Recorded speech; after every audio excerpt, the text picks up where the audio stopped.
Yelizaveta, 30 years old, Minsk. On August 11 they detained me at about 8 p.m. I stood at Pushkinskaya. Honestly, I didn't just walk by, I stood there consciously. I wanted to express my protest somehow, but I was not going to join the large-scale manifestation. Yelizaveta was thrown into a minibus in which there were 3 beaten guys and father with daughter. They were not touched. For several hours they were driven around the city. People in black uniforms were constantly bullying them. "We will gang rape you. Did you want changes? We will now show you changes. Lick the baton. In that case we might forgive and let you go."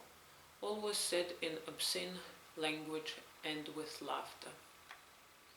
My replies were insolent. Maybe that's why I was the only one who was taken to the police department. Other people were just driven around, beaten up and let go. So they had found the most dangerous criminal, a woman 1 meter 60 centimeters tall. According to Yelizaveta, she was brought to the Frunzensky district police department by 10 p.m. She was taken to the gym together with others. There were about 100 detainees in total. The girls stood in handcuffs, then they were allowed to sit down. The guys were put on their knees facing the floor. Many had their hands tied. They were in this position for several hours. I had the feeling that they were picking everyone just like mushrooms. They would run into stores and block entrances to detain people. Some didn't understand why they were there at all. The men were terribly beaten. A guy was lying in front of me. He was so used to the beatings that his body reflexively contracted with convulsions. When they beat a person next to him, he kept twitching in same rhyme. Once I turned around at the police station, I thought I saw a corpse lying. The face was so badly beaten it looked like minced meat that I got scared, and the eyes were closed. Later, a woman in the uniform of an OMON officer, Karina, came to the gym. Yelizaveta says that she will remember her face for a long time. She began to smash the phones of the detainees. Lisa's smartphone was the first one. Karina threw the phone against the wall, then on the floor, and then finished it off with her hands. She said that the revolutionaries were lucky that it was not her shift, because she would definitely take care of the girls. A few hours later they called me to draw up a protocol, standard clause for participating in an unauthorized manifestation. While they were writing it, they were constantly intimidating me. They said, "Do you understand that you will not work anymore where you used to work?" They asked how much were we paid. "Get it for your 60 rubles."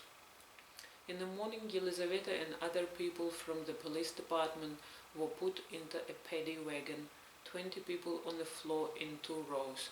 The car did not move for a long time. Men were not allowed to move. If you rustled, you'd get hit by a baton. They would keep it until it was becoming really hard for the men. When everyone started mourning and complaining, everyone was on the brink. The paddy wagon started to move. The torture was accomplished. Girls and boys were brought to the detention center on Akrestsina Street. The guys were dropped in one direction and immediately beaten. Girls in the other direction. They ordered to stand and look at the wall. It was not allowed neither to turn back nor to look at the men. I could imagine this can happen, but deep inside I couldn't believe it. Yelizaveta says that after beating the men up, they were taken to the court one by one. People left there every 30 seconds. Some were condemned, others were not. Lisa wasn't on time because the court only works until 5 p.m. To someone they gave 10 days, to others 15. I do not know by what logic they judged. For example, an 18-year-old girl was given 10 days. She was such a darling. She was shaking and very upset. By the way, she was going to apply to enter the Academy of the Ministry of Internal Affairs before. After the trials, the people were taken to the street. The police was making lists almost every hour. Surname, date of birth, and then they began to put people in columns. Then people from one column were called to build another column. Like if they were playing with blocks. From the second column they would do the third. Absolutely ununderstandable. What was it all for? I thought they were going to take us somewhere, but not. We were just moving places and standing again. Yelizaveta says she hates violence in any of its forms, especially against herself, but she tries to resist in a peaceful manner. The best weapons, according to her, are humor and sarcasm. In the middle of the night in Akrestsina detention center, sitting on a cold ground with other detainees, she did not forget about her principles and could not remain silent. Guys, look, you have a pear tree over there. Let your buttons work for good. Get us some pears, please. The guards were confused by such impudence, but finally they shook off some pears and brought them to the girls. At 3 a.m. they took people to a cell designed for 4 people. There were 26 girls. Someone asked, "Aren't there more places in other spaces?" They replied that there were, but they would still bring them here. And if the detainees will show off, they would bring 10 more people. I've heard all sorts of stories in the cell. Mainly they wouldn't touch girls. Same for me. Just a few bruises when they caught me or when they were throwing me from chair to chair in the minibus, but some girls got beaten up. One girl told that they came from Moscow to have a walk around Minsk. They were detained and brought to prison. They beat them up and tortured them. I saw myself that she had cigarette burns on her chest. They stopped torturing her when they found out that she was a Russian citizen. Then they started to ignore her, like if she wouldn't be there at all. Most probably they just didn't know what to do with her. They were afraid to let her go, but they didn't touch her anymore. She was imprisoned for 4 days. I don't know what happened to her afterwards. Another girl got beaten up when they found out she has Lithuanian citizenship. "So you are Lithuanian. Do you have equal rights over there? So get it same as the men do." The men were beaten up constantly, with short breaks of 15-20 minutes, very heavily.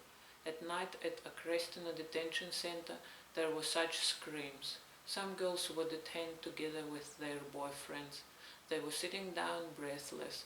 They thought that those were their boyfriends beaten up so bad. I can hear my Losha. Only a few people would get medical assistance. The girl at Akrestsina lost consciousness. She hit her head. A local doctor was called for her, but later they returned her. The girl was in tears. She refused to say that had happened. Then she was sent with us to a room with a concrete floor to spend the night. Every 5 minutes they opened the cell, pronounced surnames.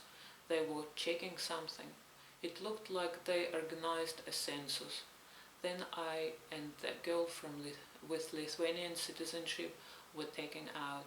They made us sign a paper, a classic warning. It said that if we were once again detained in the demonstrations, then we would face criminal liability.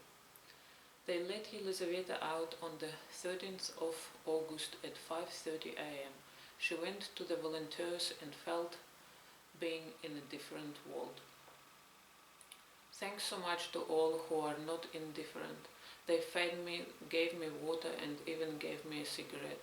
Volunteers are so great. They tried very hard, helped a lot, but did not take a lot of care of themselves. One man said he hadn't slept for 45 hours. Moreover, a guy came and brought a box of new good smartphones, and he asked to give it to those whose phones were broken. Yelizaveta showed the phone that was given to her. She found out who bought them and called him to say thanks. The guy's name was Stas. But unfortunately, the good treatment of volunteers couldn't erase what had happened in the last 2 days. This is the scariest excursion I've ever had in my life. Somehow I was guessing it could be that way. But deep inside I still couldn't fully believe it. But when I saw it with my own eyes, I have no words. Yelizaveta didn't submit a complaint to the investigative committee.